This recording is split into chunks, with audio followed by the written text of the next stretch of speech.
자, 전 시간에 지구 온난화에 대한 내용을 설명했어요. 온실 효과라는 단어가 있고, 지구 온난화라는 단어가 있습니다.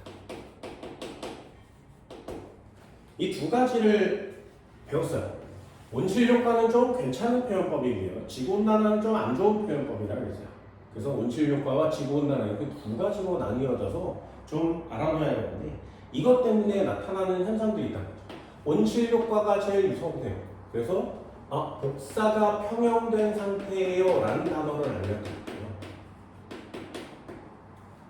그리고 이 복사 평형이 좀 극지방과 저위도가 좀 다르니까 에너지가 남는 부분이 있고 에너지가 부족한 부분이 있어서 그 에너지가 남는 부분에서 부족한 부분으로 에너지를 이동시켜준다고 했어요.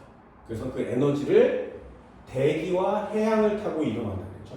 그래서 복사 평형이 이루어지면 에너지가 남는 부분과 에너지가 부족한 부분들이 지구 곳곳에 생기는데 남는 데서 부족한 쪽으로 이렇게 에너지를 이동시켜줘야 돼요.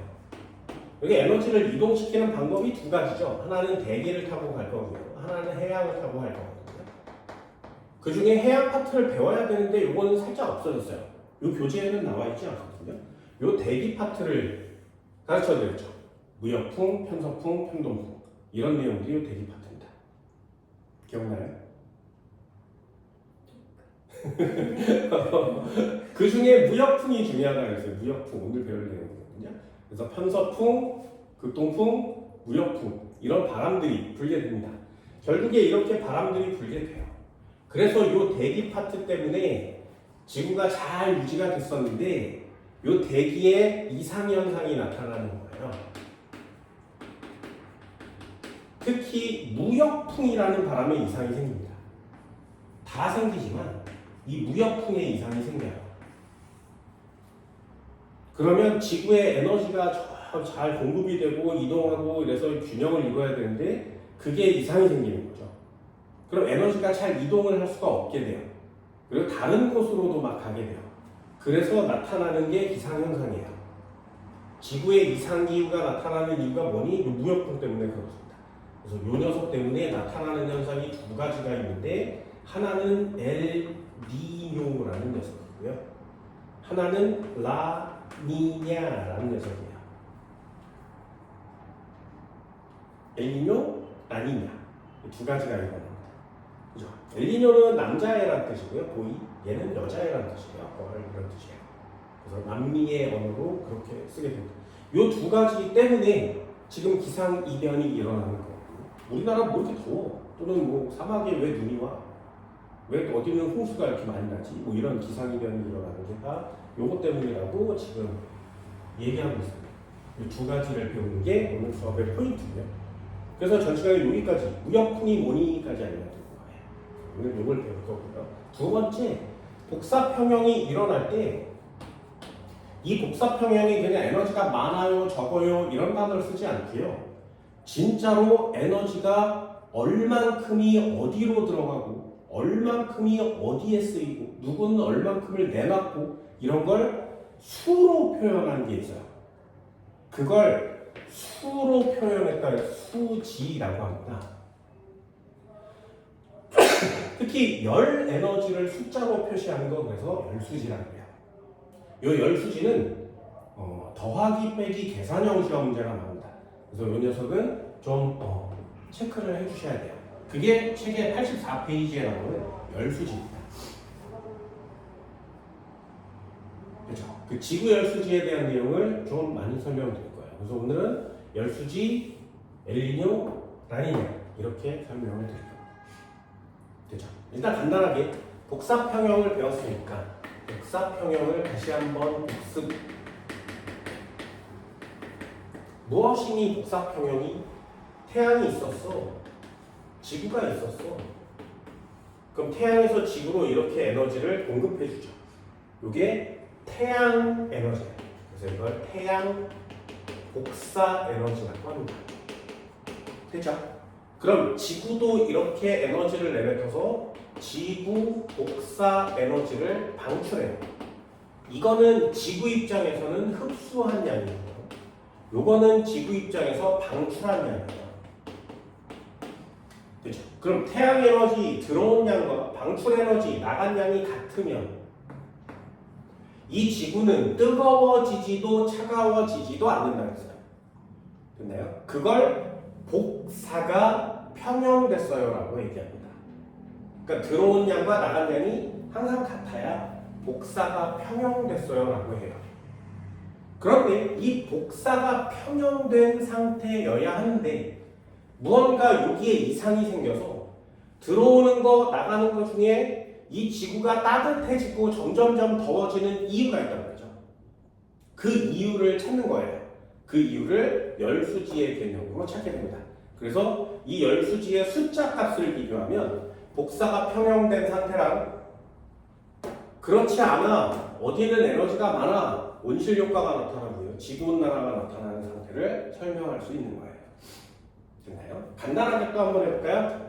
예를 들어서 대기가 없어. 만약에 지구에 대기가 없다면 그러면 태양 에너지가 100이 오면 대기가 없으니까 이 100의 에너지가 모두 다 지구로 들어가겠죠. 그런데 지구는 100을 받은 것 같으니까 얼마를 내뱉으면 평형이 된다고? 100을 내뱉으면 평형이 돼요. 그죠? 그럼 지구에 대기가 없으면 복사가 평형됐으니까 기온은 일정하게 유지될 거예요. 특히 평균 기온이. 그런데 요게 문제예요. 한 번만 더 해볼까요? 태양이 있었어. 이건 조금 이따 그릴 거예요. 지구 쪽으로 쏘는 거예요. 그렇죠? 그런데 지구에는 뭐가 있다고? 이 겉에 대기가 둘러싸고 있죠. 그 대기가 있어요. 그럼 어떤 현상이 일어나냐면 지표에 맞고 대기에 맞고 반사되는 애가 생깁니다. 그럼 이 반사되는 애들은 지구 입장에서 보면 지구가 받은 양이 아니죠. 그러니 태양이 100의 에너지를 쏴주면 반사가 30 정도 되거든요. 그럼 지구가 받은 양은 총 얼마가 된 거야? 70이요. 그럼 얘가 70의 에너지를 받았어요. 그럼 지구 입장에서는 얼마를 내보내면 돼? 70을 내보내면 평형이 이루어지는 거죠. 됐나요? 그러면 얘도 평형이 이루어졌으니 평균 기온은 일정하게 유지되겠네.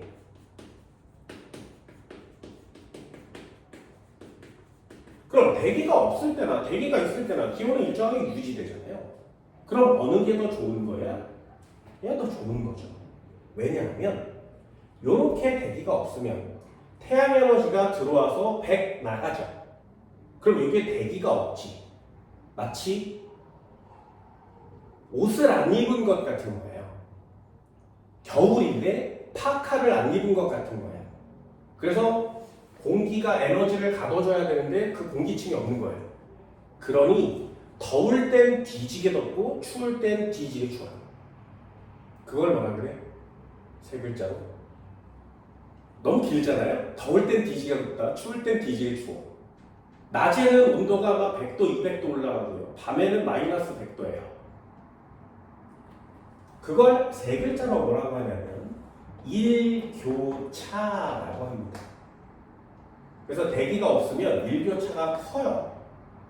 추울 땐 뒤지게 춥고 더울 땐 뒤지게 더워요. 그리고 이 평균 기온은 낮은 상태로 유지됩니다. 그래서 인간들이나 생명체가 살기가 좀 어렵죠. 근데 여기 대기가 있으면 보호막이 이렇게 생긴 거예요.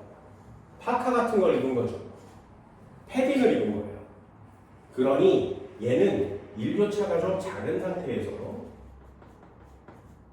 따뜻하게 평균 기온이 유지돼요. 그러니까 얘도 유지되고 얘도 유지되는 겁니다. 근데 이 안에 어떤 현상이 좀 달라지는 거죠. 그래서 온실 효과가 지구 온난화로 바뀌는 거예요. 요게 온실 효과예요. 따뜻하게 유지돼서 인간이 좀 잘 살 수 있는 상태가 된 거죠. 됐나요? 이 정도는 됐어요? 그걸 열수지로 표현합니다. 열수지에 보면 화살표가 미치도록 다양하게 생겼어요. 이 창마다 숫자가 조금씩 다르거든요.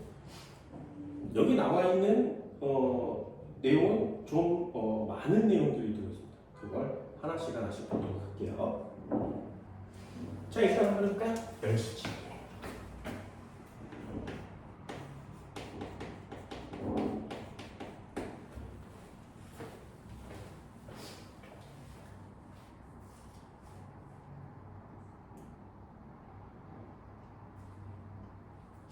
복사평형 상태에 있는 지구와 태양과의 에너지의 흡수 관계, 방출 관계 이런 것들을 다 열수지라고 합니다.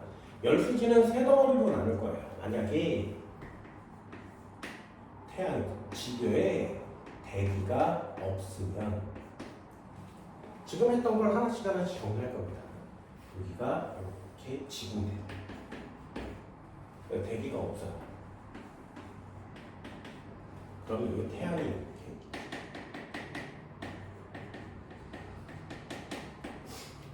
그럼 태양에서 지구 쪽으로 이렇게 올 건데 지구는 100을 흡수할 겁니다. 얘가 100을 내놨습니다. 흡수량은 100이고요. 그럼 지구는 이렇게 해서 100을 방출하겠죠.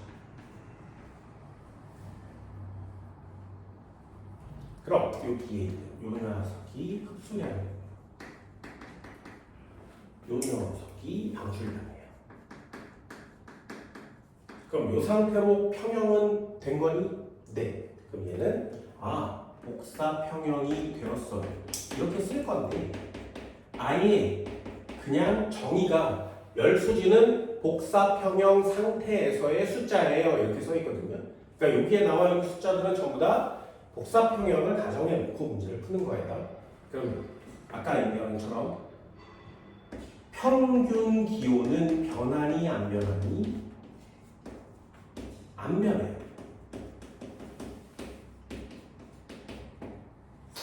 하지만 이 평균 기온은 매우 낮은 상태입니다.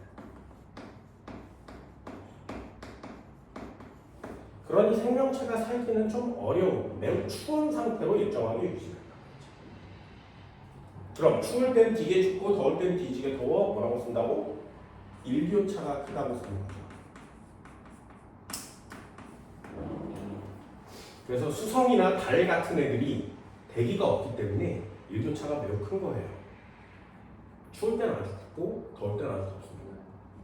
여기에 대기가 없을 때, 그럼 지구는 대기가 없을 때가 없으니까 이 녀석은 그냥 한번 좀 해보세요 이런 뜻이고요. 그럼 이제부터가 진짜죠. 두 번째, 만약에 지구에 대기가 있어. 이 대기가 만약에 있는 게 아니라 진짜로 있죠. 진짜로 있습니다. 그러면 지구가 이렇게 생겼고요. 대기가 있어요. 대기가 있는 거죠.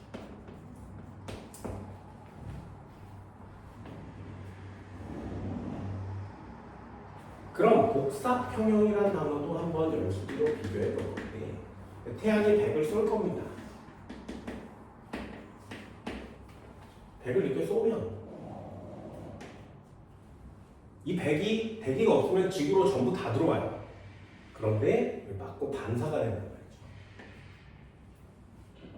이 반사된 양이 30이에요. 그럼 얘 반사되고 나머지가 지구로 들어오겠지, 그치? 그럼 지구로 들어온 양은 딱 얼마? 70 정도가 되는 거죠. 그럼 지구는 지금 70의 에너지를 흡수한 상태예요. 그럼 지구는 얼마를 바깥으로 내버리는데 70을 내버리면 되죠. 70을 내버리면 70을 방출할 거예요.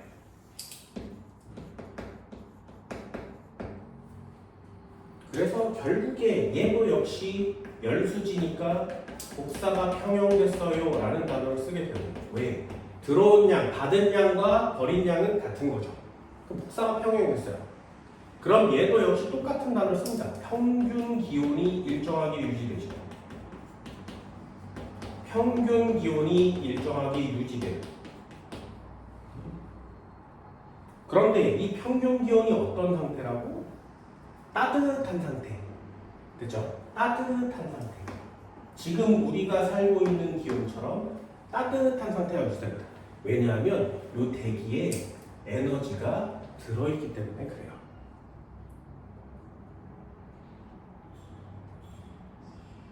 그럼 이 녀석은 대기가 보호해 주니까 따뜻합니다. 일교차는 작아요.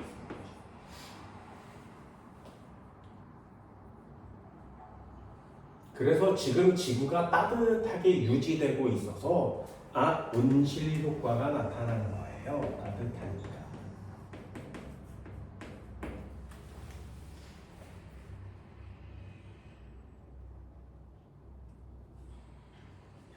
그렇죠?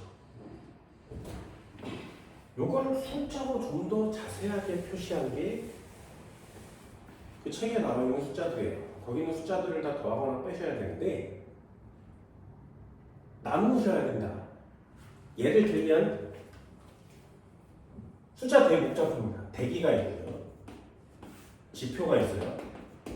이만큼 합쳐서 지구라고 하는 거고 여기에 태양이 있고 이 부분을 우주라고 합니다. 우주. 태양이 있는 곳은. 그렇죠? 한 번만 볼게. 이렇게 들어온 화살표가 있대요. 그러면 얘가 어떻게 되냐면 이렇게 들어가서 왜 맞았고 나가요? 몇 퍼센트? 아니에요. 그리고 지표면에 맞아요. 몇 퍼센트? 아니에요. 그러면 여기 바닷물에도 반사가 되겠죠. 땅에 맞아도 반사되거든요. 그래서 여기를 맞고 이렇게 튕겨나가는 애가 있어요. 그럼 대기에 맞고 반사, 지표에 맞고 반사. 그럼 이 반사된 애는 총 몇 개? 얘가 30이에요. 됐나요? 여기까지? 그럼 다시 한번 100이 왔어. 대기에 맞고 반사됐고 지표에 맞고 반사된 반사량을 다 더하면 얼마? 30. 됐죠? 그럼 이렇게 와서 지표를 뚫고 이 지표에 흡수된 양은 얼마?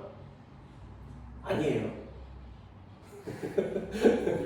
그 에너지는 둘로 나눠 가져요. 누가? 대기가 가질 수 있고요. 지표가 가질 수 있어요. 됐나요? 그럼 얘네 둘이 합치면 얼마? 아니에요. 되니? 한 번만 더. 그럼 이제는 태양에서 오는 태양에서 에너지를 쐈어. 화살표 잘 따라하셔야 돼요. 태양에서 에너지를 쐈어. 그랬더니 그 에너지가 쭉 가다가 대기에 맞고 튕겨나갔죠. 쭉 가다가 지표에 맞고 튕겨나갔지. 그럼 이 튕겨나간 양은 지구가 흡수한 양은 아니죠. 그래서 그걸 다 더하면 얼마? 30. 되니? 그럼 지구가 흡수한 양은 70이어야 돼요. 됐네? 그걸 대기와 지표로 나누는 거예요. 그러니까 이 녀석이 얼마, 이 녀석이 얼마 이렇게 쓰는 거예요. 그게 열수지예요. 얘 책에 보면 100이 왔대요. 그럼 여기 한번 써볼까요? 대기 쪽으로 이렇게 화살표 가내가 23이래. 그럼 지표로 이렇게 들어온 양은 얼마여야 돼? 그래요. 왜? 47이어야 대기가 흡수, 지표가 흡수, 합쳐서 지구가 흡수. 그 값이 70인 거예요. 그래서 화살표를 따고 와서 이게 몇 퍼센트인지 기본적으로 알아두셔야 됩니다. 그걸 하나씩 분리하는 게 열수지예요. 됐죠? 한 번만 더요. 잘 봐. 이 대기는 23을 갖고 있어요. 그럼 내가 대기야. 에너지가 23이 들어왔지. 그럼 나는 23만큼을 또 내놔야 될 거 아니에요? 그럼 내놓을 때 우주 싫으니까 지표 이러진 않아요. 됐나요? 난 지표가 싫으니까 우주 이러진 않아요. 얘는 또 에너지를 우주로 쏘는 에너지가 있고요. 지표로 다시 쏴주는 에너지가 있습니다. 됐니? 그럼 요거 더하면 얼마? 아니에요. 아니에요. 아무튼 아니야. 그거보다 좀 커요. 됐니? 어렵습니다. 그럼 다시 한번요. 여기 47을 지표가 받은 양이지. 그리고 대기가 쏴준 요양이 지표가 또 받게 된 양이죠. 그죠? 그럼 지표 입장에서는 여기 47에 요 녀석을 합친 값만큼 받은 거지. 그러니까 평형이 되려면 지표는 여기서 얼마 왔어? 여기서도 얼마 왔어? 그럼 나는 받은 양이 정해졌으니까 그만큼을 내놓는 거야. 됐나요? 그 내놓은 양이 얼마야? 거기 책에 보면 145가 됩니다. 145. 됐니? 여기 지표가 내놓은 양이 145예요. 얘가 145를 바깥으로 버려요. 그럼 다시 한번 47 받았죠. 145를 버렸어요. 그러면 여기로 들어온 양은 얼마가 된다는 얘기야? 여기는 98을 받아요. 선생아 대기가 23밖에 없는데 어떻게 98을 주니? 됐나요? 이유는 여기 145를 내뱉었잖아요? 그럼 이 145가 전부 다 대기를 뚫고 바깥으로 나가지 않아요. 이 중에 일부는 다시 대기가 먹어요. 그리고 일부를 바깥으로 내뱉는 거예요. 이렇게. 됐나요? 그럼 나간 게 여기 하나 있고 여기 하나 있죠. 얘네 둘을 더하면 얼마가 돼야 돼? 70이야. 이해됐어요? 그럼 잘 보세요. 나눠줄게. 여기를 기준으로 이 위쪽은 우주라고 했어요. 그지? 그럼 요 경계면을 기준으로 들어온 양은 얼마야? 화살표 요거 하나밖에 없죠. 100이요. 나간 화살표, 나간 화살표, 나간 화살표, 나간 화살표를 다 더하면 얼마야 돼? 100이요. 그 중에 반사된 양은 30이니까 요 나간 화살표 두 개를 더하면 얼마야 돼? 70이요. 됐나요? 그럼 다시 한번요. 얘는 23 이렇게 해갖고 47 이렇게 왔죠. 그럼 지표 입장에서 보면 들어온 양 47, 들어온 양 98, 나가니까 145. 그럼 들어온 양과 나간 양은 같아야 되죠. 그렇죠? 그래서 이렇게 놓고 여기가 우주야. 그럼 들어온 양, 나간 양, 나간 양, 나간 거, 나간 거 이렇게 더한 거야. 얘가 더한 게 얘가 100이라면 나간 거 전부 다 더하면 100인 거죠. 됐나요? 그 중에 얘네 둘을 더하면 30이니까 얘네 둘을 더하면 70인 거예요. 됐죠? 지표면을 기준으로 따져보면 여기서 들어온 거, 여기서 들어온 거, 여기서 나간 거 이렇게 화살표가 정해지거든요.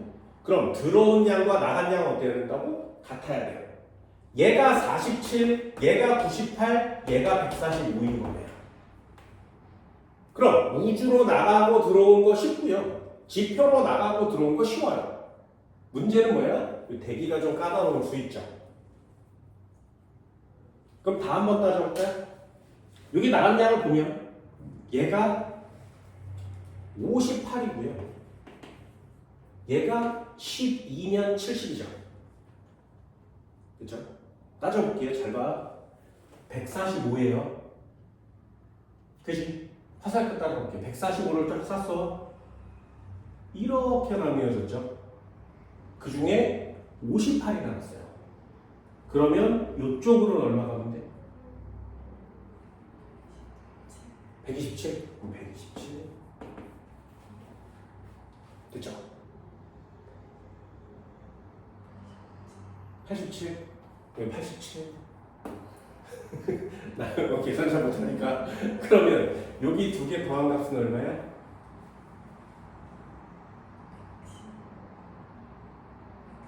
110. 110. 110 중에 12를 이쪽으로 내버렸으니 됐죠? 이해됐어요? 이게 한 곳이 빵꾸가 나도 안 되고요. 이게 한 곳에서 이렇게 올 수가 없어요. 이게 전체적으로 일어나는 별수지예요. 그걸 화살표를 따라갈 수 있습니다. 예를 들어서 색깔을 바꿔서 태양 에너지가 왔어, 나갔어, 왔어, 나갔어. 그래서 우주 밖으로 나간 거 더하면 30. 그럼 여기를 통과해서 들어온 애 70인 거죠. 그럼 70 중에 이쪽으로 나간 거와 이쪽으로 나간 걸 나누면 합쳐서 70. 그 중에 30, 23을 주면 47을 맞추시고요. 47을 주면 23을 맞추는 거예요. 두 번째, 여기 값은 얼마니? 여기 값은 얼마니? 지구가 내놓은 양은 145여야 돼요. 그러면 여기서 다시 또 이렇게 들어온 양은 98인 거죠. 됐네. 23이 왔는데 98은 어떻게 되나? 이 145 중에 나간 양이 58이니까 이렇게 꺾어진 양은 87이라면서, 그럼 87과 23을 더하면 110이라면서 110 중에 10이 나가면 98 내리는 거 맞죠?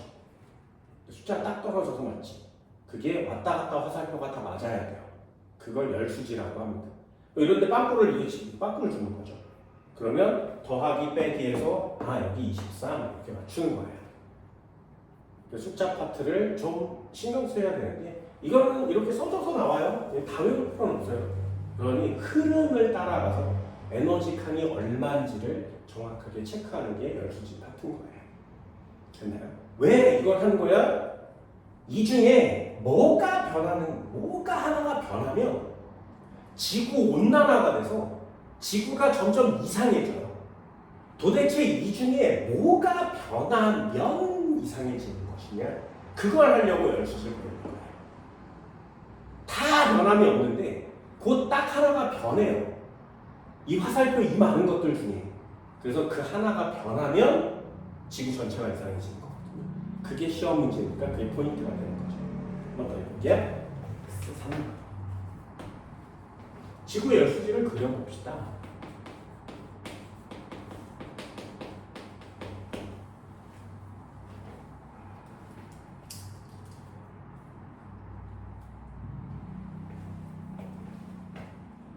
간단하게 그려볼게요. 이 아래편이 지표면입니다. 가운데가 대기가 되는 거. 원래 대기는 구분 기준이 없거든요. 한번 그려볼 거예요. 여기가 2주가 되겠죠.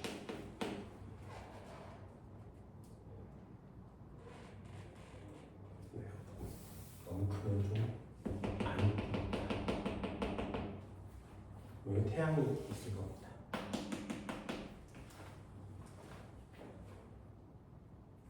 첫 번째, 태양은 노라니까 노란 걸로 해볼게요. 여기서 100의 에너지를 쐈어요. 그럼 대기를 막고 반사 또는 이걸 산란이라고도 합니다.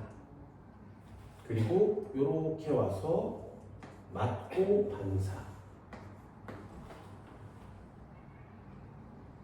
그럼 이렇게 반사된 양, 이렇게 반사된 양 다 합치면 얼마가 된다고? 30, 30이요. 이걸 반사율이라고 하고요. 전문 용어로 알베도라고 합니다. 그럼 지구가 한번 해볼게요. 지구가 따뜻해지잖아요. 그럼 반사율이 커지겠니? 작아지겠니?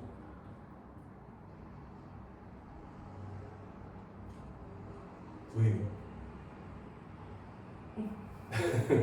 여러 가지 이유가 있어요. 반사율은 지표면의 반사율에 영향을 제일 많이 미치는 게 눈이에요. 따뜻해지면 지구의 빙하가 없어져요. 그래서 빙하에 맞고 반사되는 양이 줄어드는 거예요. 그럼 지구에 흡수하는 양이 점점 많아지겠죠. 그러니까 점점 더 따뜻해져요. 아무튼 반사는 30 됐죠? 그럼 여기 나가는 화살표를 다 더하면 얼마? 70 이렇게 될 겁니다. 그럼 다시 한번요. 태양 에너지니까 이 70 중에 대기로 흡수된 양이 있다고 했어요. 대기로 흡수. 그리고 70 중에 지표로 흡수되는 양이 있겠죠. 지표로 흡수.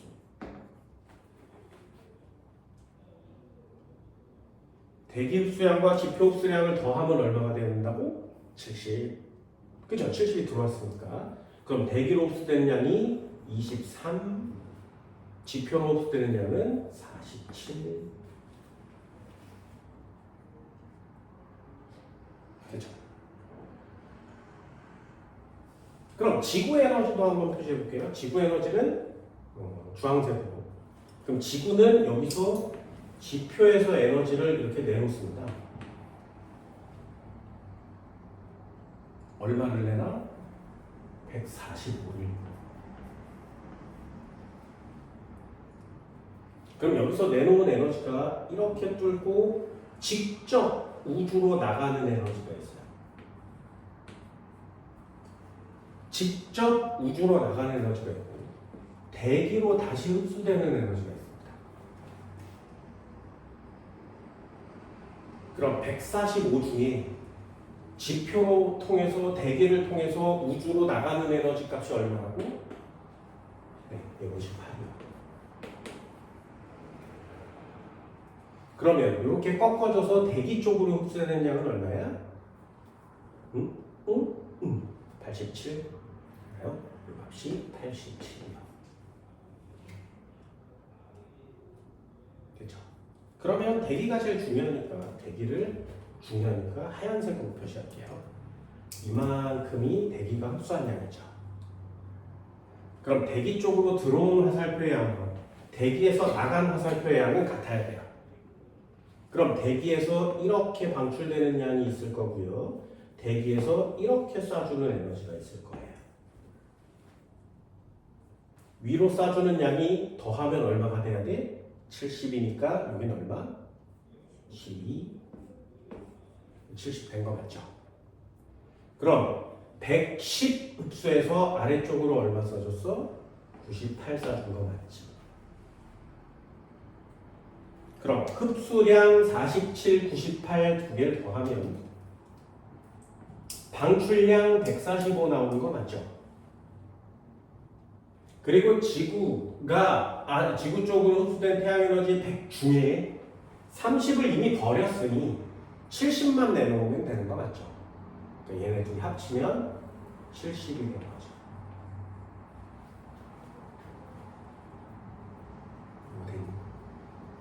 그럼 지구는 왜 70을 받아서 70만 방출하면 되는데 왜 복사평형이 따뜻하게 유지되는 것이냐?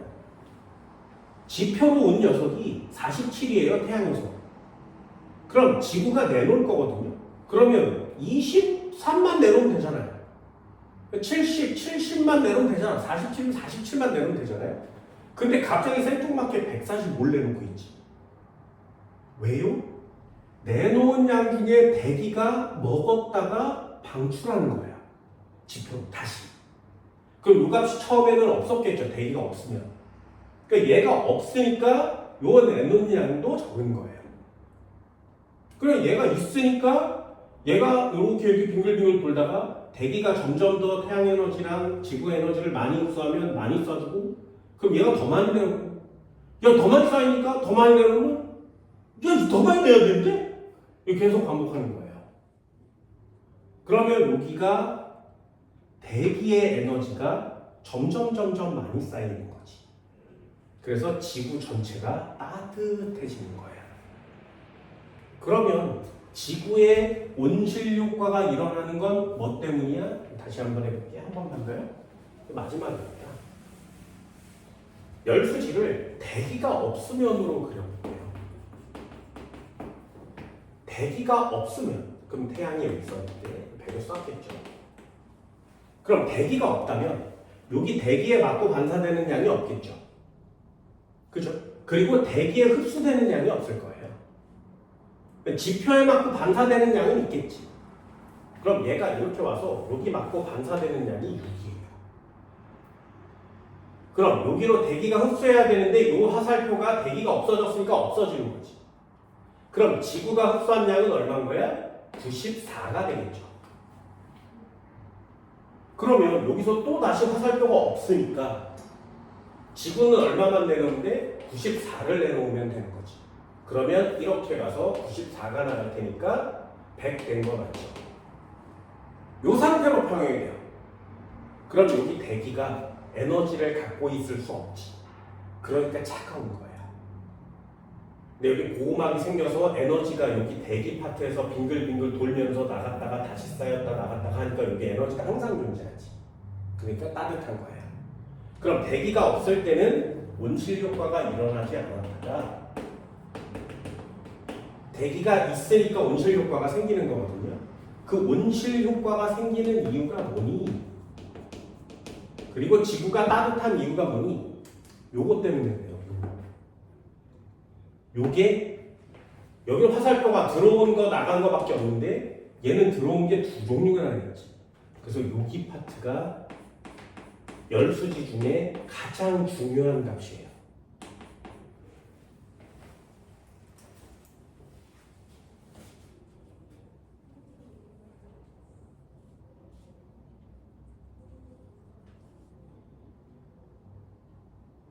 요걸 뭐라고 하냐면 대기가 지표로 에너지를 쏴주고 있죠. 이게 대기가 지표로 보낸 재복사라고 합니다. 요 별표 파트.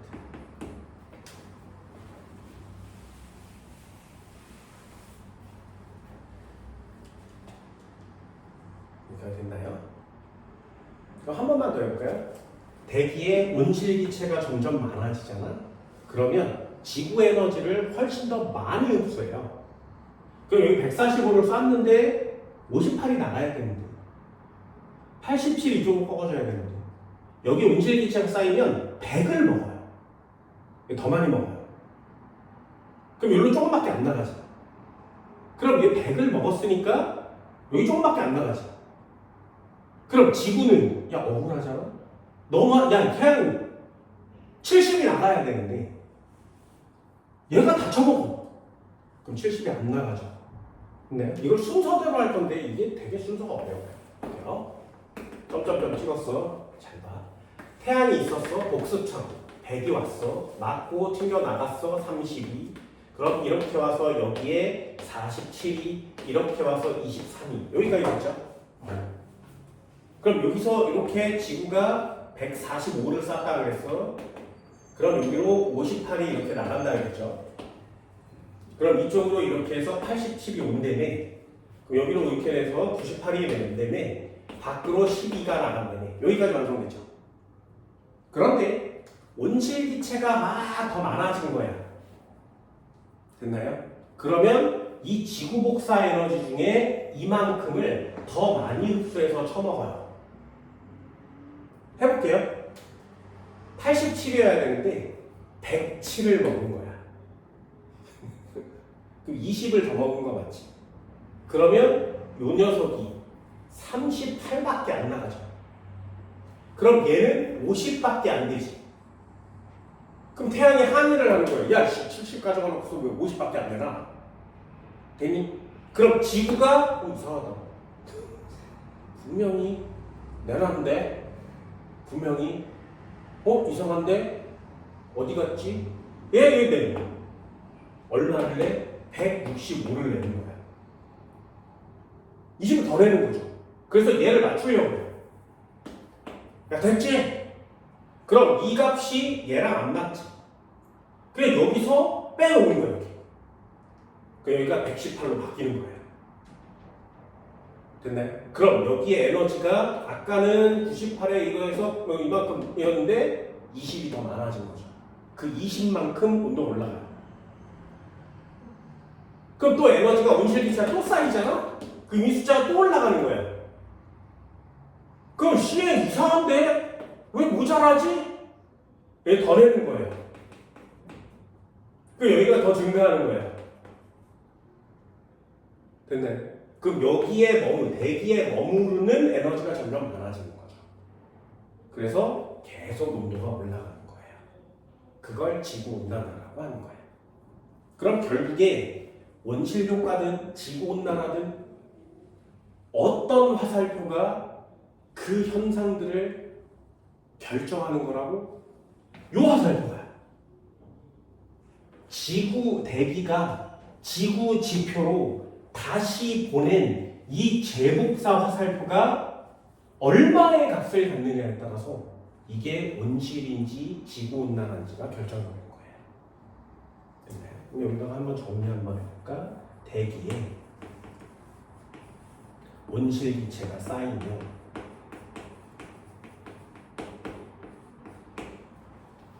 조 제복사 양도 증가. 그럼 대기 중에 존재하는 에너지의 양이 많아지겠죠. 이렇게 제복사 양이 증가하면 이걸 지구 온난화라고 하는 거예요.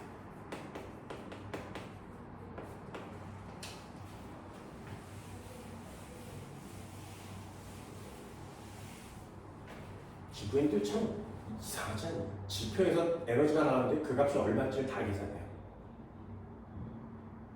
대기가 태양 에너지를 흡수했대. 그 에너지의 23%를 어떻게 알아요? 어떻게 알아요? 우리는 되게 간단하게 23% 이러지만 이거 어떻게 알아요? 그 태양에는 지구가 에너지를 쏴줬대. 근데 이 새끼가 대기로 이렇게 들어가냐 얼마? 바깥으로 나가냐? 야, 이게 눈에 보인다고? 그거 어떻게 재냐고? 그게 지구과학자들이 하는 짓이에요. 장난 아니지. 이런 걸 어떻게 숫자로 이렇게 간단하게 표현할 수가 있지? 여기 숫자 진짜 엄청난 숫자입니다. 엄청난 숫자. 결국에 지구과학자들은 이런 걸 하는 사람도 있는 거죠. 누구는 대기에 애를 쓰지만 계산하는 사람들, 누구는 우주에 애를 쓰지만, 누구는 지표에 애를 쓰지만 이런 것들에 미쳐가지고 평생을 보내는 거예요. 트위스터스라는 영화 봤어요? 안 봤어요? 영화는 잘 안 봐요. 트위스터라는 영화가 옛날에 아주 옛날에 우리나라에 개봉한 적이 있어요. 그때 뭐 아마겟돈이라든가 뭐 지구 멸망하는 내용들이 되게 많았거든요. 그때 트위스터라는 토네이도에 관련된 영화가 개봉됐어요. 그 영화 뭐냐면 미국이 이렇게 있으면 요 부분에 토네이도가 갑자기 발생해서 이 마을 전체를 다 휩쓸어 가는 그 부분이 일정한 부분이 있는 거야. 근데 원래 태풍은 열대 지역, 아열대 지역에서 만들어져서 세력이 좀 커진 다음에 해를 대기를 타고 이렇게 이동하거든요.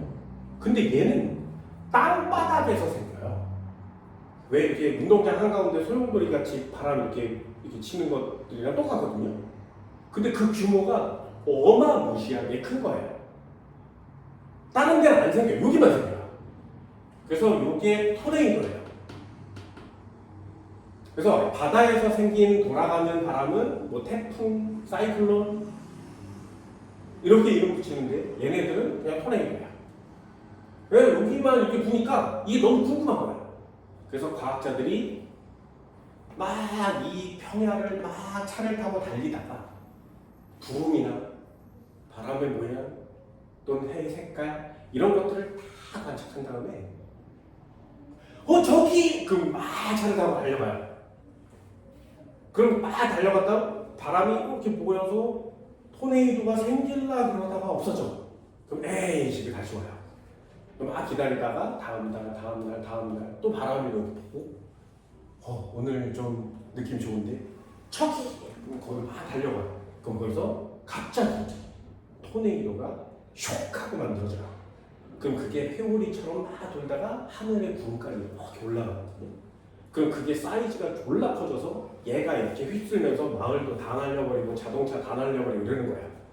그걸 관측하는 사람이 있어요. 그래서 어디에서 생겨서 어느 지역으로 이동 중이며 세력은 어떻게 커져가고 어떻게 소멸하는지를 다 기록하는 거야. 그걸 사람들 막 다 대피할 때 이 사람들은 자동차를 타고 거기 들어가는 거야. 그러다가 토네이도가 이쪽으로 막 가고 있었는데 얘가 방향을 예측할 수 없으니까 얘가 갑자기 이쪽으로 막 방향을 트는 거야. 그래서 자동차 쓸려가서 사람들 다 뒤지고 뭐 이런 재미가 나거든요. 굉장히 현실적이고 굉장히 사실적이고 진짜로 하는 사람도 있어요. 그리고 이걸 액티비티처럼 즐기는 사람이 있어요. 토네이도에 가서 야 토네이도야 막 라이브 방송 찍고 사진 찍고 막 이래가지고 토네이도 막 따라오면 같이 따라가고 자동차 성능 개조해서 막 토네이도 막 뚫고 막 지나서 가기도 하고 뭐 이러는 사람들도 있는 거예요. 가다가 그냥 휩쓸려가면 죽는 거거든요. 별 사람들이 다 있는 거예요. 그걸 영화로 만들었는데 거기에 있는 사람들의 마지막 포인트가 뭐냐면 이 토네이도 속과 바람의 방향 이동하는 것 어떻게 생겼는지 이 녀석을 마치 생명체처럼 놔두고 얘를 연구하고 싶은 거야. 그래서 한 과학자가 찾아내요, 방법을. 이 당시에는 드론의 개념이 그렇게 많지는 않았거든요. 그래서 요만한 구슬에다가 이렇게 주먹처럼 생긴 구슬에다가 이렇게 생긴 날개를 달아요. 그래서 여기다가 컴퓨터 칩 같은 GPS 장치 같은 걸 이렇게 넣는 거야. 그래서 이걸 잔뜩 실어가지고 통에다가 이렇게 넣고 다니는 거예요. 그러다가 토네이도가 발생하면 차를 몰고 가서 이 토네이도 근처에 가서 뚜껑을 여는 거야. 그럼 바람이 얘를 가지고 갈 거 아니겠니? 그러면 이 토네이도에 이 애들이 날아가서 GPS로 적을 찍어주는 거예요.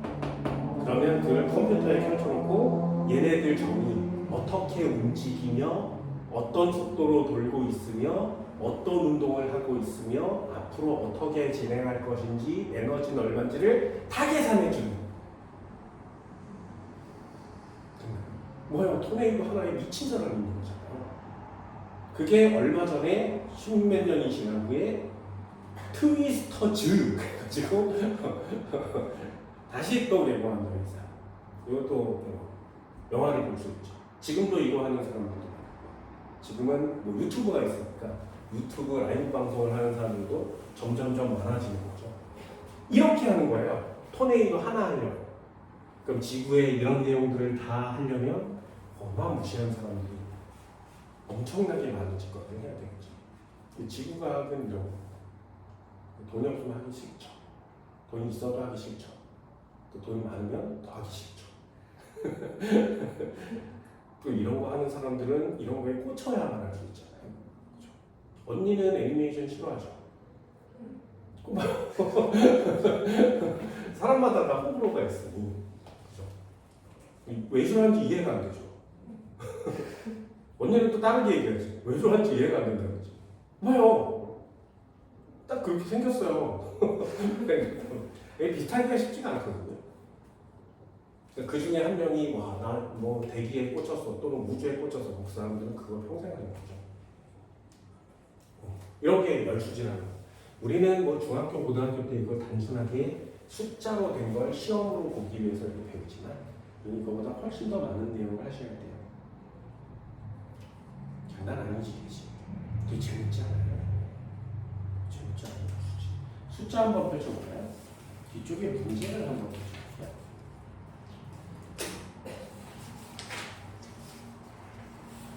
문제를 볼 때 어떻게 보는 거냐면 뭐 괄호키가 나오기도 하고 괄호키가 아닌 애가 나오기도 합니다.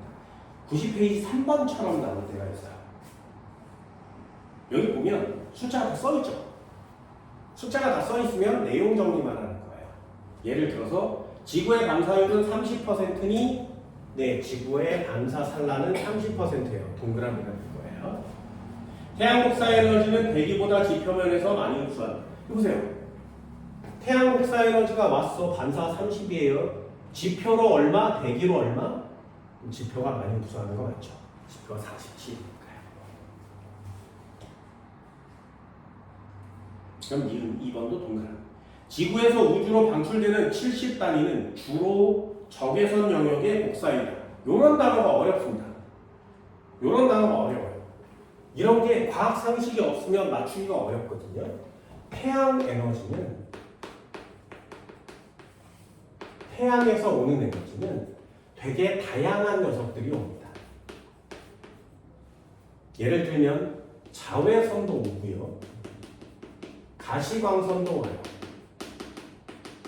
적외선도 오고요. 전파도 옵니다. 되게 다양한 녀석들이 와요. 그런데 지구는 말이에요. 내놓는 에너지가 딱 한 종입니다. 이게 적외선이에요. 지구는 적외선만 방출합니다. 상식이에요. 나도 에너지를 지금 바깥으로 방출하고 있죠. 버리고 있거든요. 그 에너지가 어떤 형태야? 적외선의 형태예요. 그럼 과학자들도 또 궁금하겠지. 태양은 왜 여러 가지 에너지를 보내는데 왜 지구는 적외선밖에 안 내는지 그걸 연구하는 사람은 없어요. 어느 정도 애가 어느 정도 온도 이상이 되면 여러 가지 에너지를 내놓을 수 있어요. 그런데 온도에 도달하지 못하면 적외선을 방출하는 거예요. 지구는 태양보다 온도가 매우 낮으니까 그 온도에 해당하는 에너지만 내놓을 수 있습니다. 그걸 다 연구하는 거예요. 미쳤지, 그치? 하지 마. 돈 있어도 하지 마. 됐나요? 그럼 온실기체는 여기 온실기체는 지구가 내놓은 에너지를 흡수해 먹고 다시 재방출이죠. 재방출. 재복사. 그러니 여기 온실기체에 해당하는 녀석들은 적외선을 잘 쳐먹는 녀석이어야 돼요. 이건 되게 당연하거든요. 문제용으로는. 지구가 내놓은 건 적외선밖에 없는데 그럼 온실기체는 당연히 적외선밖에 안 쳐먹지 않겠니? 그래서 여기 쓰는 거예요. 아, 지구에서 우주로 방출한, 네, 4번이죠. 대기가 지표로부터 흡수하는 에너지의 양은 적외선이요. 70의 주로 에너지는 적외선형. 보세요. 지구가 보내는 건 뭐라고? 적외선밖에 없는데 적외선형이니까 당연하다. 3번 동그라미. 대기가 지표로부터 흡수하는 에너지 양은 대기에서 지표로 재복사하는 에너지 양보다 많다. 이것도 한국말이에요.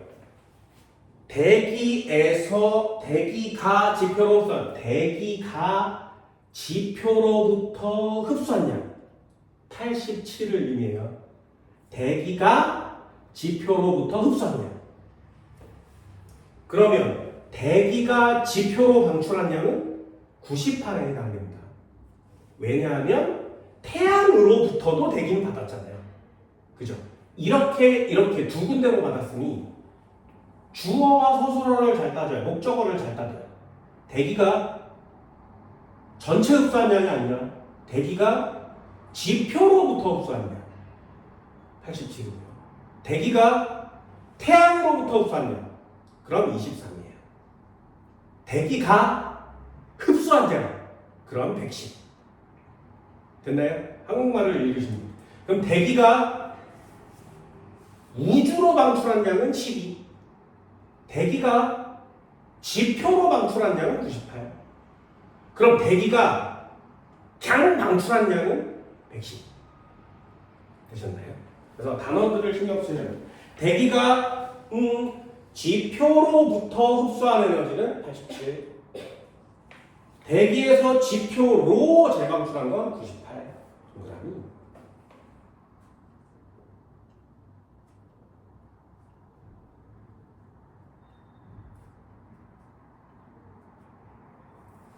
대기 중 온실기체의 농도가 증가하면 대기에서 지표로 재복사하는 에너지 양은 감소한다. 온실기체 양이 증가하면 뭐가 증가한다고? 재복사 양이 증가한다. 5번 X.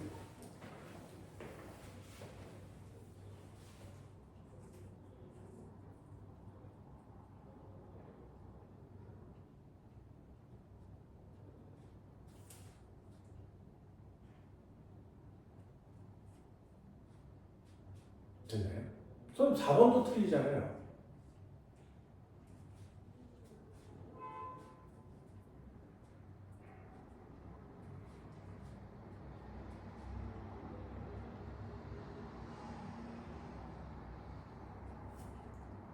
(4번은) 왜요?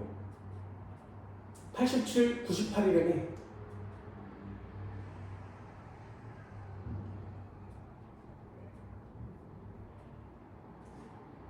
됐나요? 잘 봐. 진짜 중요합니다. 진짜 중요합니다.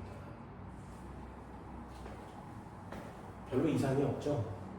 그죠? 화살표 따라 볼게요. 지우고 다시 쓸 거야. 그래서 중요한 거예요. 마지막이에요. 자, 지표가 있었어. 됐죠? 똑같이 그려볼게요. 마지막이야. 자, 대기가 있었어. 태양이 있었어. 백이 왔어. 맞고 반사된 양이 얼마? 30. 70 중에 대기로 흡수한 양 23. 지표로 흡수한 양 47. 그럼 여기서 얼마 내놓는다고? 145. 됐어요? 여기서 얼마 받았다고? 98. 됐니? 그럼 여기서 나간 에너지 중에 이렇게 온 애랑 이렇게 나간 에너지가 있어야 되죠? 그지? 잘 보세요. 145 중에 대기로 흡수하고 이쪽으로 흡수하면 얘 두 개 합치면 145여야 되는 거 맞지? 여기서 이렇게 화살표 타고 얼마 나갔다고? 화살표 잘 보세요. 화살표 잘 보세요. 여기 있는 화살표를 잘 보는 게 아니라 책의 화살표를 잘 봐. 145 찾았니? 빨간 화살표. 그 중에 이렇게 145 빨간 화살표 가다가 우주로 나간 양이 얼마야? 봐요. 보여요? 얘가 12예요. 됐니? 학생들이 이걸 가장 많이 헷갈려 합니다. 145인데 58? 아니요. 12가 나가요. 대기가 흡수하는 양이 졸라 많다는 얘기지. 그럼 얘가 더해서 145가 돼야 되니까 요 값은 얼마야? 133이요. 됐어요? 그럼 98 내놓으면 이쪽으로 나가는 양이 얼마야? 98이 되는 거죠. 뭐라고? 다시 지표에서 막바로 나간 양이 얼마라고? 12요. 체크하세요. 그래서 대기를 막고 나간 양이 얼마라고? 이게 58이요. 됐니? 그러면 여기 숫자가 바뀌는 거죠. 134. 됐어요? 대기가 흡수한 양은 진짜 많고요. 대기가 내놓은 양이 진짜 많죠. 그래서 지구의 열수지는 어디에 포인트를 맞추는 거야? 대기에 포인트를 맞추는 거야. 그 대기가 생각보다 엄청나게 중요하니까요.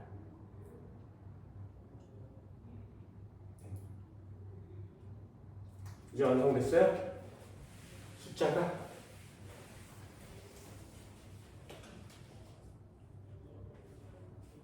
그럼 다시 한번 대기가 지표로부터 흡수한 양은 얼마가 돼야 돼? 87 안 돼요. 133이 돼야 된다.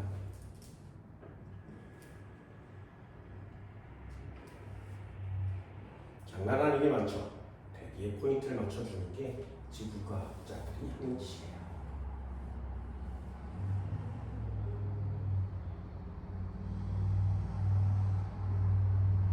있나요? 이 정도는 할 수 있겠어요? 이 정도가 아니라 생각보다 굉장히 까다로운 부분입니다. 열수치는 생각보다 많이 까다로워서 이렇게 하나씩 해보는 거예요. 자, 93페이지 1번 한번 해볼까요? 자, A, B, C, D, E, F 크기를 옳게 비교한 것만을 고르래요. 미쳤지, 그치? 이런 게 미친 거예요. 자, 숫자 한번 써볼게요. 지구 반사 4, 26 합치면 얼마? 30. 그럼 태양 복사 100, 그러니까 DF를 합치면 얼마? 70. 됐나요? 그럼 D와 F 중에 지표면에서 올라온 D는 값이 얼마여야 된다고? 됐어? 네! 값을 정확하게 모르더라도 이렇게 있으면 반사 4, 26, 30 됐죠? 태양 에너지가 이렇게 100이 왔으니까 여기서 D, 여기서 F 요거 합치면 72 했구나 이런 느낌이 오셔야 돼요. 됐죠? 생각보다 까다롭지만 중요한 건 어디가 주인공이냐예요. 지표에서 쐈는데 대기 쪽으로 가겠죠.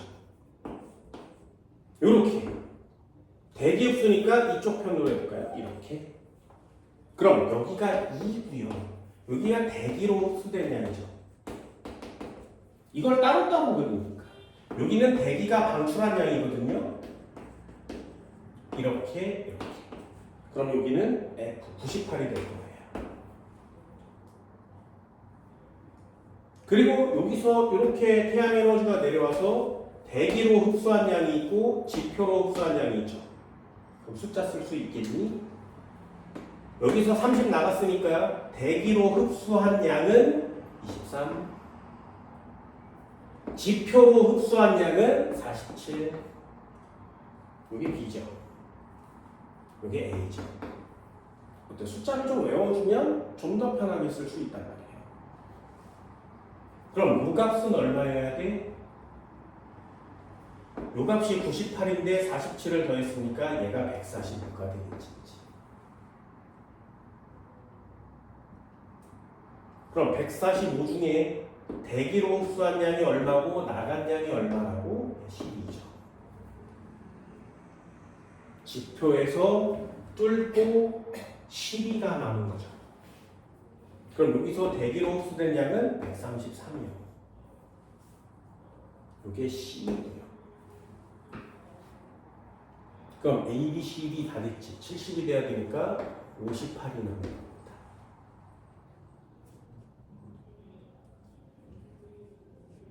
숫자 돼요? A가 크니 B가 크니? B가 큰데요. 여기는 X. C가 크니 D가 C가 제일 커요. D가 크니 D는 12밖에 안 되죠. 미은 동그라미. E가 145에 제일 커요. F는 작죠. E가 제일 커요. D는 X. AB 더한 값은 DF니? 보세요. A, B 더한 값은 70. DF니 70. 이런 거 하려고 열수지 하는 거예요. 이 열수지는 고등학교 올라가서 2학년, 3학년이 돼도 또 배워요. 이거 열수지 수능 시험 문제로 출제합니다. 그만큼 비중이 크기 때문에 수능 시험 문제는 얘보다 더 뽑아내셔야지. 빵꾸를 많이 지워주겠죠. 그러니 이거 한 번쯤은 꼭 해보는 겁니다. 열수지 파트는 이렇게 진행을 하도록 합니다. 됐나요? 계속 할 거예요? 잠깐 쉴 거예요? 칠판 지울게요.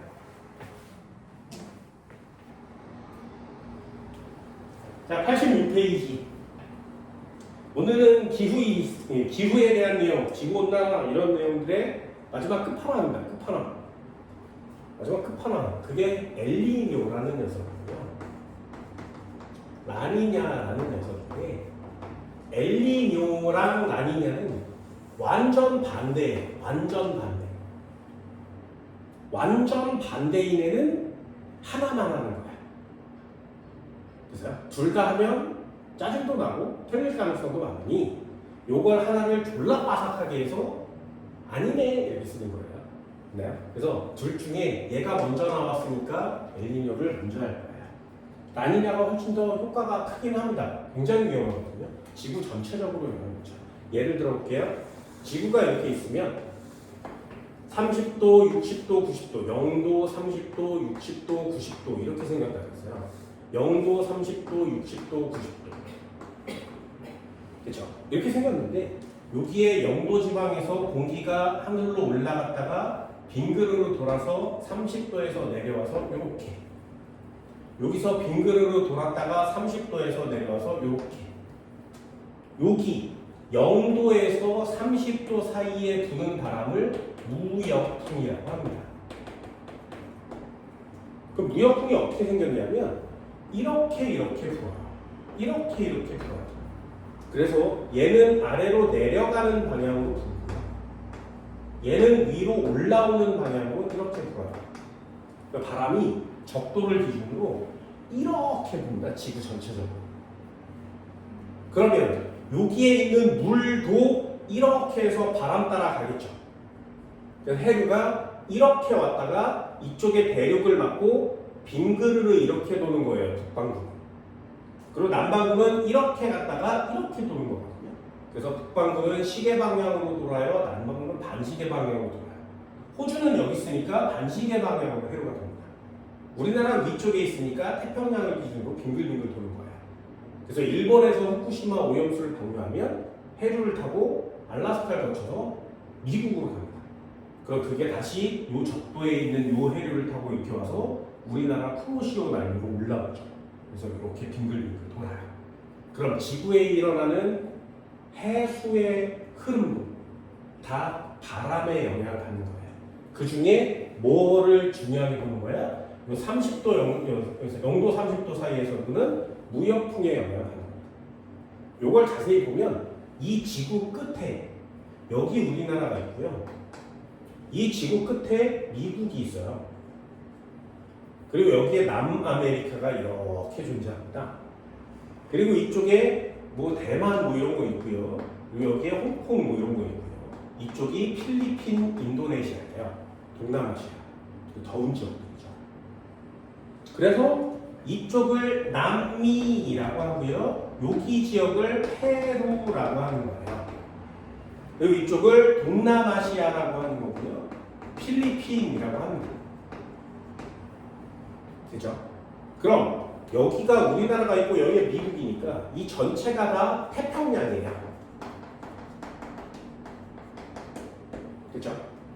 그러면 해류가 어떻게 움직인다고? 남미에 있는 바닷물이 무역풍을 타고 이렇게 가요. 남미 쪽에 있는 바닷물이 무역풍을 타고 동남아 쪽으로 바닷물이 쓸려옵니다. 계속 지구 전체적으로 움직여요. 여기까지 됐어요? 그럼 다시 한번 이름이 되게 복잡하기 때문에 그래. 여기는 태평양의 동쪽이니 서쪽이니? 네, 우리나라를 기준으로 오른쪽이 동해바다죠. 그래서 태평양도 우리나라를 이쪽에 있으니까 여기가 동태평양이라고 하는 거예요. 그러니 동태평양이라고 나와도 되고 남미라고 나와도 되고 페루라고 직접 나와도 돼요. 다 쓴다는 거예요. 그럼 동남아, 필리핀 이 지역을 뭐라 그래? 서태평양이라고 하는 거예요. 그럼 첫 번째 내용은 동태평양에 있는 바닷물이 서태평양 쪽으로 계속 이동한단 말이죠. 무슨 바람을 타고? 무역풍을 타고. 여기까지 됐어요? 이게 모든 기상이변의 시작이에요. 왜? 정상적인 세팅이에요. 다시 한번요. 요것만 이해하면 되거든요. 얘 그림만 그리고 끝낼 거예요. 바닷물이 이렇게 있었어요. 태평양이에요. 여기에 남미가 있대. 페루가. 남미를 이렇게 옆에서 보면 여기 바닷물 위에 둥둥 떠있겠죠. 그리고 여기 필리핀이에요. 필리핀이 이렇게 둥둥 떠있어요. 그럼 여기 밑에는 다 바닷물인 거죠. 됐죠? 그러면 무역풍이 이렇게 이쪽으로 분다 했죠. 무역풍이. 그러면 바닷물이 이쪽으로 다 이동할 거예요. 알겠어요? 이해해서? 그러면 바닷물이 이쪽으로 다 가버리면 여기는 바닷물의 양이 점점점 줄어들겠죠. 여기는 바닷물이 점점점 많아지겠지. 이해됐어요? 그럼 여기 바닷물의 양이 물의 양이 점점점 줄어들고요. 여긴 물의 양이 점점점 많아져요. 그럼 어떻게 하냐? 바닷물이 이렇게 높아지고 낮아지겠지. 그러면 안 되잖아요? 그래서 여기 바닥에, 바닷속 제일 깊은 바닥에 있는 물을 끌어올려요. 그래서 여기 바닷물을 채우면 가고 채우면 가는 거예요. 이해됐나요? 이 아래에 있는 바닷물을 끌어올리는 현상을 뭐라고 하냐면 용승이라고 합니다. 좀 어려운 단어들이 많이 나와서 하는 거야. 용승. 됐나요? 그럼 잘 봐. 여기는 지금 적도예요. 태양빛이 내려지고 있으니까 이 바닷물은 따뜻했겠지. 그런데 따뜻한 물을 무역풍이 필리핀 쪽으로 다 보내버리고요. 아래에 있는 찬물이 위로 올라온다는 거죠. 이해됐어요? 찬물이 위로 올라가요. 그러니 여기에 남미 앞바다는 따뜻한 물이 많아, 찬물이 많아, 찬물이 많은 거예요. 됐나요? 그래서 여기는 수온이 매우 낮아요. 적도 지방인데도 불구하고 바닷속에 찬물이 위로 올라오다 보니 여기 온도가 차가운 거야. 그래서 여기에 적도 지방인데도 불구하고 찬물에서 사는 물고기가 막 잡히는 거야. 그래서 그걸 막 잡아먹고 살았어. 괜찮나요? 이게 정상 시스템이에요.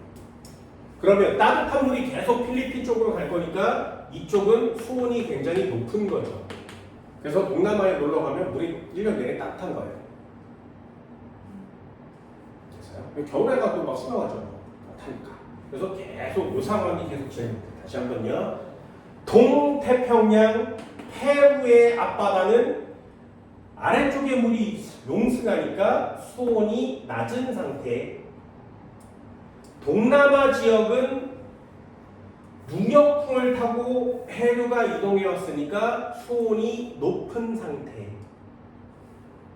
여기까지 있어요? 여기 정상 시스템이에요. 정상 시스템을 잘 하면 나머지 변화되는 시스템은 어렵지 않습니다.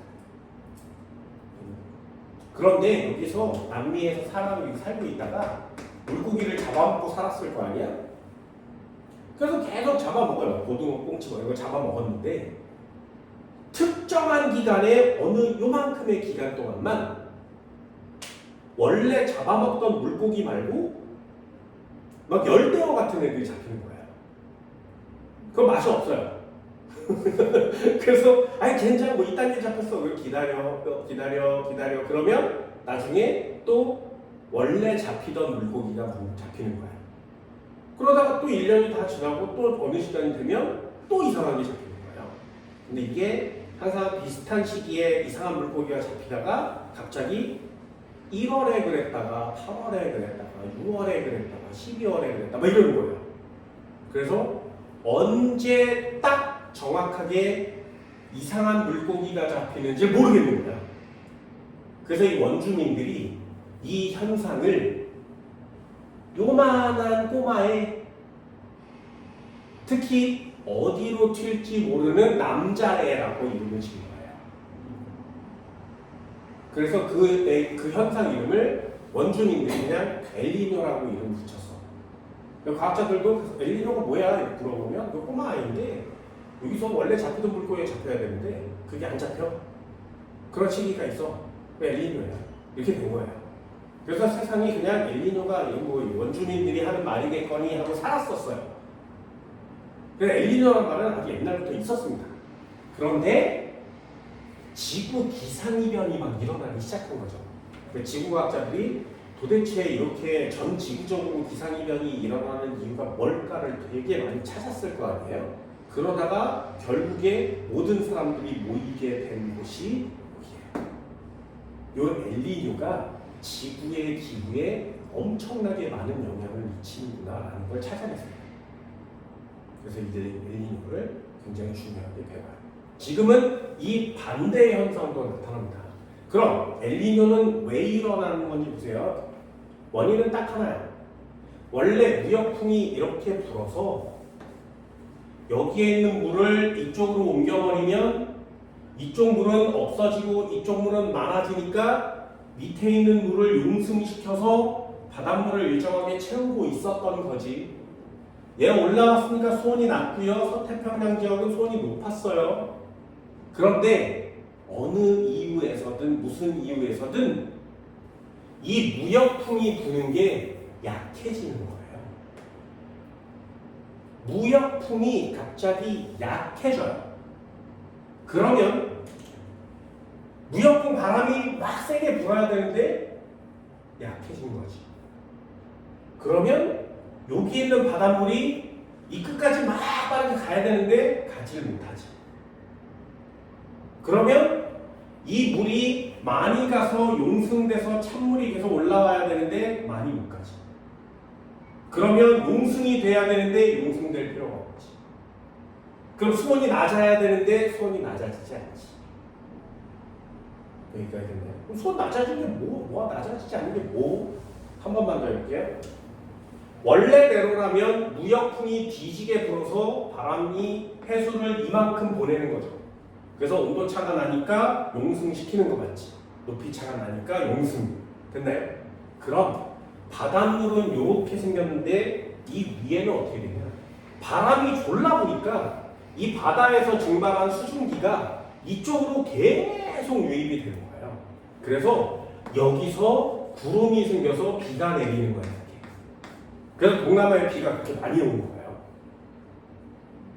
됐나요? 그럼 무역풍이 약해지면 어떻게? 바람이 세게 불지 않지. 그러면 수증기가 동남아까지 가지 않지. 여기에서 이렇게 생겨서 여기다 비를 다 뿌려버리는 거예요. 그래서 동남아가 점점점 건조해지는 거예요. 그럼 동남아가 건조해지면 어떻게 해? 따뜻하고 열대 우림처럼 나무도 많아야 되는데 다 말라 죽는 거예요. 점점점 사막처럼 변해가는 거죠. 그러면 걔가 거기만 영향을 미치는 거 아니죠. 이쪽에도 막 살고 있었는데 여기도 온도가 이상해지니까 여러 가지 현상들이 나타나는 거지. 그러니까 지구 페루 앞바다에 지구 반대편에서 일어나는 현상 때문에 지구 전체에 영향을 미치는 거야. 그게 엘니뇨라는 현상입니다. 그럼 오늘 포인트 하나. 엘니뇨가 뭐니? 라고 물어보면 아무것도 기억이 안 나도 돼요. 한 단어만. 엘니뇨는 무역풍이 어떻게 돼서 생기는 거야? 약해져서. 그렇죠? 결론이에요. 엘니뇨는 무역풍이 약해져서 생겨요. 그럼 반대로 알겠지. 라니냐는 어떻게 생기는 거야? 무역풍이 강해져서 생겨요. 됐나요? 정리 한번 해볼게요.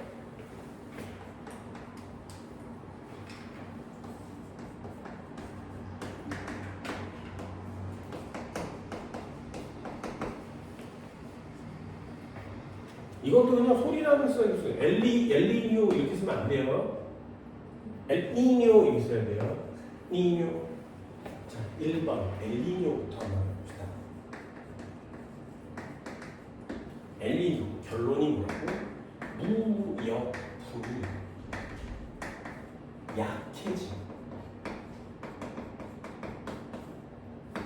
엘니뇨는 무역풍이 약해짐. 이게 끝이에요. 엘니뇨는 무역풍이 약해지. 그럼 라니냐는 뭐라고? 무역풍이 강해지.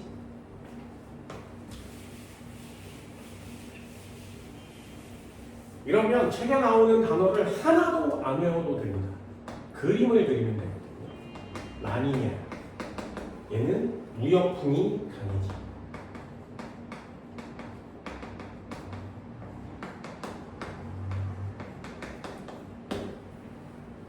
무역풍이 약해짐, 무역풍이 강해짐. 자, 한번 해볼게요. 자, 보세요. 엘니뇨. 자, 정상인 경우를 먼저 한번 해봅시다. 그냥 평상시에는 어떤데 그림을 잘 그려볼게요. 이렇게 생겼어. 여기가 태평양이에요. 그리고 이쪽이 서태평양. 이쪽은 동태평양.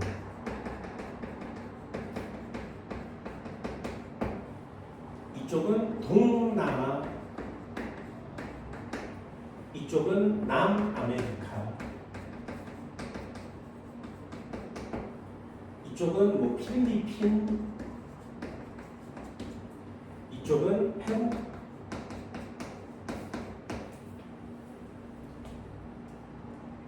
그죠?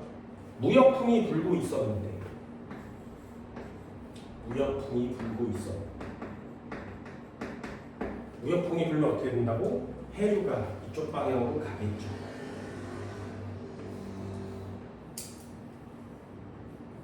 따뜻한 물이 이동합니다.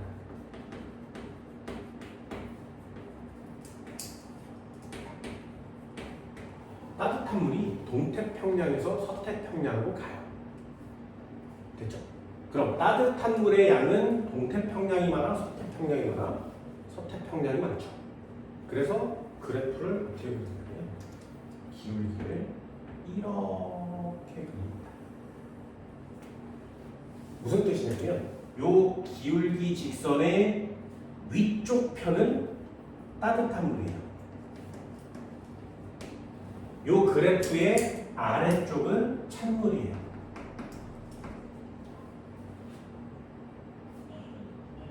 그럼 따뜻한 물이 서태평양으로 갔으니까 서태평양은 지금 수온이 어때? 높아요. 그래서 여기는 수온이 높아요. 높은 상태. 동태평양은 지금 수온이 낮은 상태예요. 물의 양은 어디가 많은 상태? 따뜻한 물은 서태평양이 많은 상태, 동태평양은 따뜻한 물의 양이 적은 상태. 그럼 물이 계속 저쪽으로 이동하니까 여기 아래쪽에 찬물을 위쪽으로 이렇게 끌어올려서 농승시키는 거라는 거죠.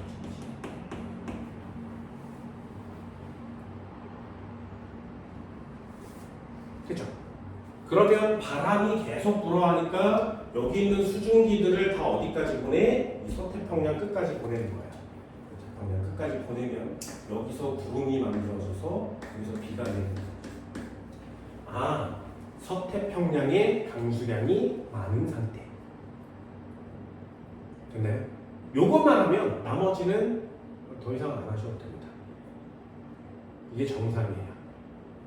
그러면 해볼게요. 엘니뇨가 되면 어떻게 된다고? 엘니뇨가 되면 똑같이 한번 그려봅시다. 여기가 태평양이고요. 여기가 서태평양, 여기가 동태평양, 여기가 남미, 여기가 동남아, 여기는 필리핀, 인도네시아, 여기는 페루.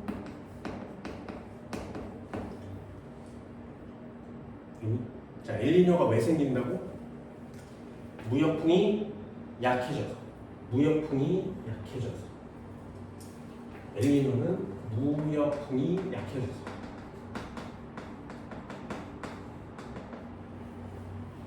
엘니뇨는 무역풍이 약해져서. 그러면 여기 있는 따뜻한 물이 이동해야 되는데 잘 가볼까? 못 가요. 따뜻한 물이 이동을 잘 못합니다.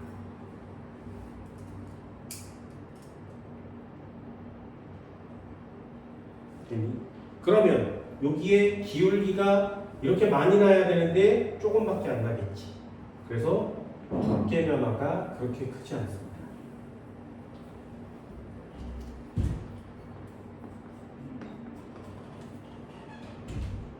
그럼 여기는 따뜻한 물이고요.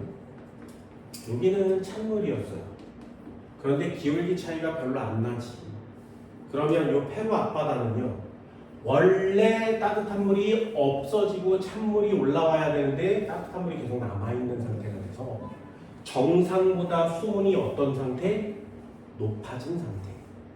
됐나요? 여기는 수온이 높아진 상태.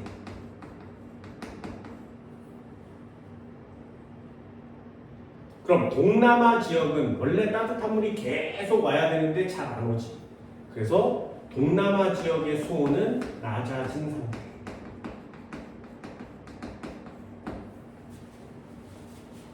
됐어요? 그러니까 동남아가 원래 따뜻해야 되는데 점점 추워지고 있는 거죠. 예전에 동남아 태국에 한번 가지고 있는데 거기 가이드가 뭐라 그랬냐면 얼마 전에 동사에서 수백 명이 죽었다는 거예요. 얼어 죽었대. 태국의 기상이변으로 따라서. 그래서 얼마나 추우면 얼어 죽나 그렇게 생각하고 있었는데 그 아저씨가 0도까지 내려갔대요.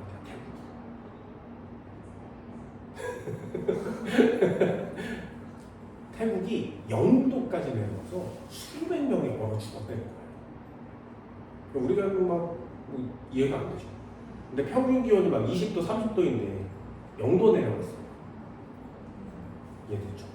우리나라 같으면 우리나라의 평균 기온이 막 10도라면 30도에서 0도 되면 30도 내려가는 거잖아요. 갑자기 20도가 되는 거지. 그거 엄청나게 추워진 거 맞죠? 그죠? 엄청나게 추워. 얼어 죽을 만한. 수온이 낮아지니까 국내 전체가 지성 이변이 거예요. 두 번째, 여기에 바람이 여기까지 불어서 비가 서태평양 필리핀에 와야 되는데 가지 못하지.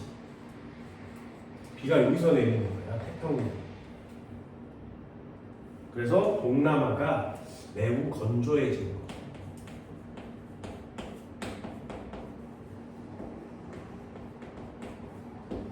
동남아 지역이 건조해지고 추워지는 게 엘니뇨예요.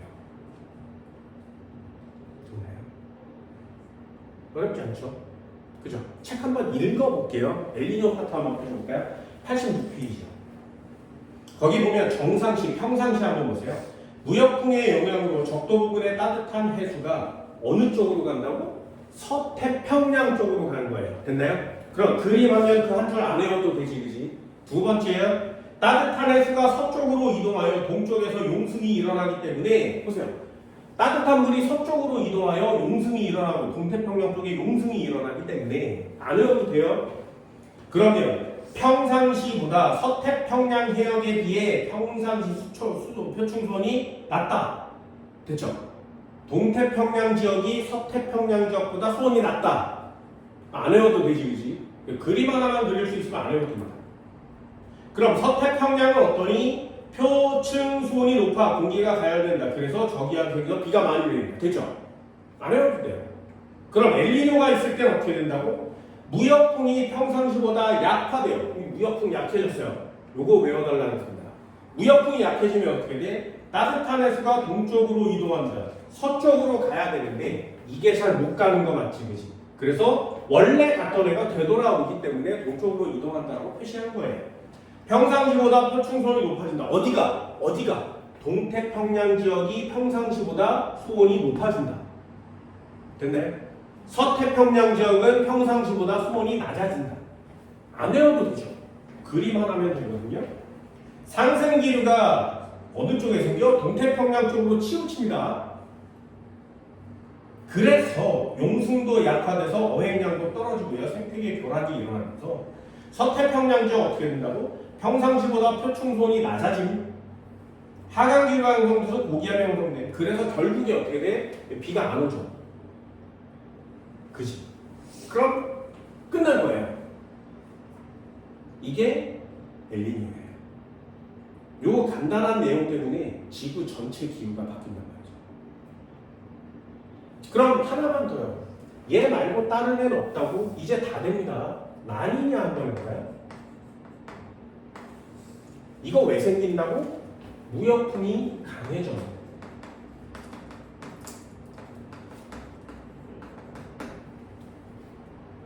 그러면 동태평양의 수온은 어떻게 되겠니? 원래 낮았는데 높아지지 않고요. 더 낮아지. 서태평양 수온은 어떻게 돼? 원래 높았는데 낮아지지 않고 더 높아지. 용승은 원래 일어났는데 사라지지 않고 더 많아지. 됐나요? 반대로 쓰는 거예요. 얘도 마지막으로 한번 그려볼까요? 여기가 서태평양, 여기가 동태평양.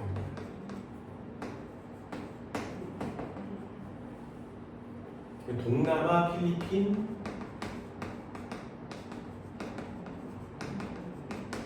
여기는 남미 페루.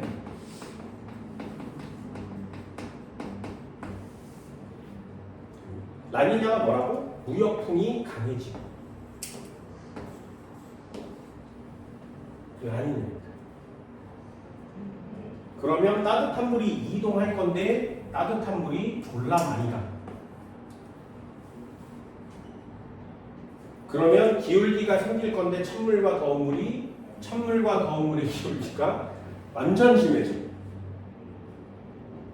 그래서 이쪽 편은 따뜻한 물이 계속 오니까 수온은 평상시보다 더 높아져.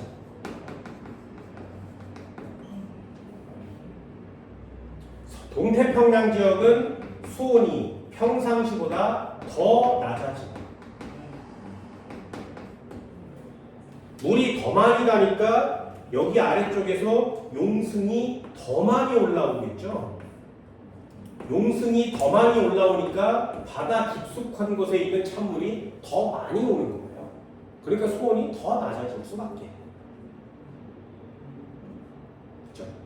그럼 마지막 구름이 이렇게 생겨서 여기서 비를 뿌려야 되는데 와 보니까 여기에 졸라 많이 죽죠.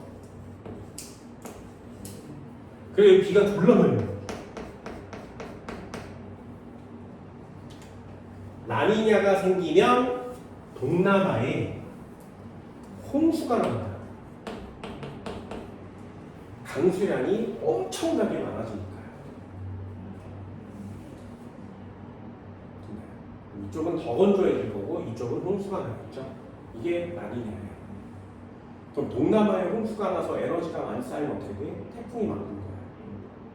북태평양 고기압 이런 것들도 커지고요. 그래서 우리나라 여름이 되게 길어졌죠. 그리고 동남아에 비가 많이 오니까 그 수증기들이 북태평양 고기압을 타고 이쪽으로 이렇게 올라오는 거예요. 그러니 우리나라에 이렇게 있으면 동남아가 여기 있거든요. 북태평양 고기압이 이만하잖아요. 그러니까 여기다가 비를 강수량을 막 뿌리면 그게 강물로 내려갈 거 아니에요. 에너지가 많이 쌓이니까 태풍이 생겨서 이렇게 오는 거죠. 그리고 여기 구름이 수증기 이렇게 몰고 이 길을 타고 이렇게 오니까 얘는 비가 오는 거예요. 그리고 얘 고기압이 좀 작아지면 비구름이 일로 지나가겠죠. 우리가 맑아지는 거고요.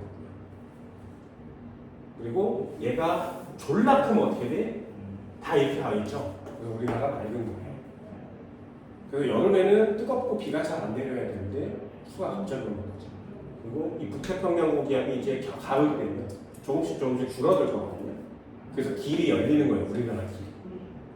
그래서 태풍이 이렇게 가고 그러다가 고기압이 사이즈가 딱 요만해질 때 태풍이 오면 우리나라에 지나가는 거죠. 일본을 지나가는 거예요. 그때가 딱 9월, 10월 이때 되는 거예요. 그래서 태풍이 우리나라를 통과하는 위험이 있는 거죠. 근데 그게 사이즈가 점점점 커지고 비구름도 점점점 커지고 그래서 비도 많이 오고 우리나라 막 건조해졌다가 홍수가 나다 이러는 거예요. 전 지구적으로 이런 현상이 일어나는 거예요. 됐죠? 정상 일대와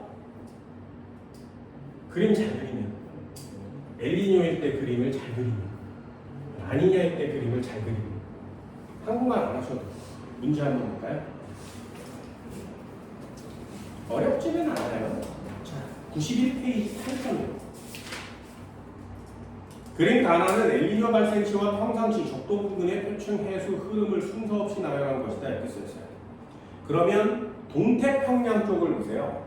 동태평양 쪽이 차가운 해수가 많니 따뜻한 해수가 많니로 비교하는 거거든요. 그럼 가는 차가운 해수가 동태평양을 먹었죠. 나는 아직 따뜻한 해수가 차 있지. 됐어요? 그거 갖고 비교합니다. 그럼 평상시가 어떤 거야? 다가 평상시야. 따뜻한 해수가 서태평양으로 가야 되는데 못 간 거지. 그게 엘니뇨죠. 나가 엘니뇨가 됩니다. 그럼 기억, 무역풍의 평균 풍속은 무역풍이 어떻게 돼서 생긴 거라고? 약해져서 생긴 거죠. 그러니까 평상시 때가 더 커야 돼요. 기억은 X. 동태평양과 서태평양 해역의 표층 수온 차이는 보세요. 얘와 얘의 수온 차이를 비교하는 거거든요. 평상시 때는 이렇게 생겼는데 얘는 낮아지고 얘는 높아지니까 되돌아오겠죠. 수온 차이가 별로 안 나게 되는 게 엘니뇨예요. 가일 때가 큰 거죠. 그래서 요 빗금 그래프의 기울기를 수온이라고 보시면 돼요. 수온차가 큰 거고요. 얘는 수온차가 별로 안 나시지. 이렇게 쓰셔도 괜찮습니다. 동태평양 해역에서는 가보다 나일 때 기압이 낮다. 보세요. 기압이 낮다. 이게 되게 중요한 거거든요. 비가 내리는 지역이 저기압이에요. 그럼 얘는 비가 안 내리지. 비가 안 내리고 건조해지면 고기압입니다. 비가 내리면 저기압. 이렇게 쓰면 날씨도 많이 맞춰볼 수 있습니다.